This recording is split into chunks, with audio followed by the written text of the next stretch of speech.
Greetings and welcome to the Astronomy Picture of the Day podcast.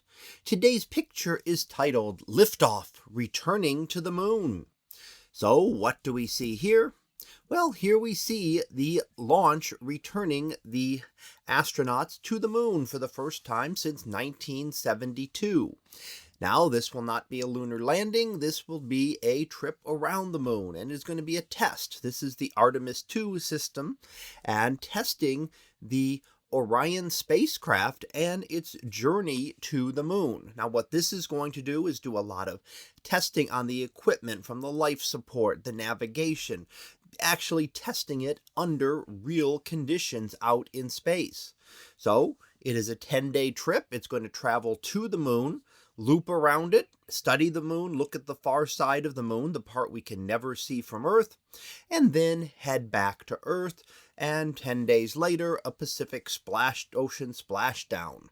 Now, this is Artemis II coming after Artemis I a couple of years ago, which was simply an uncrewed test of the equipment, sending it off and around the moon. And we have coming up, planned currently, Artemis III next year, which will be another crewed mission, but will not land on the moon. Instead, it will test some of the landing equipment, but not actually do a landing. And then, scheduled for the following year, 2028, then we would expect Artemis IV, which would actually land astronauts on the moon for the first time since 1972. Now, this is the way the Apollo mission went. There was a first Apollo mission that traveled around the moon. That was Apollo 8 that just went around the moon, such as this was doing. Then Apollo 10, which tested the landing system but did not actually land on the moon. And finally, Apollo 11, where Neil Armstrong and Buzz Aldrin actually took the first steps on the moon. So we're now only a couple of years likely away from another landing on the moon and returning to study another astronomical object by humans directly. Now, sometimes people wonder why we're going back to the moon when we've already been there.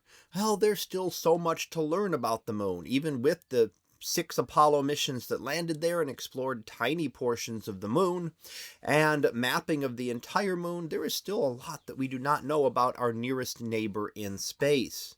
Also, really, the using crewed missions is a big plus for us here on Earth. If we look at all of the things that were developed based on technology that was needed for the space program. A lot of the medical equipment that we take for granted today was developed because of the need to develop new materials to keep astronauts alive in space.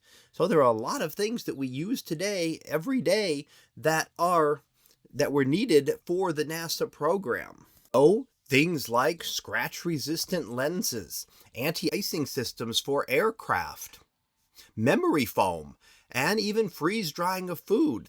Some things that are very familiar today were actually developed by NASA as part of the space program.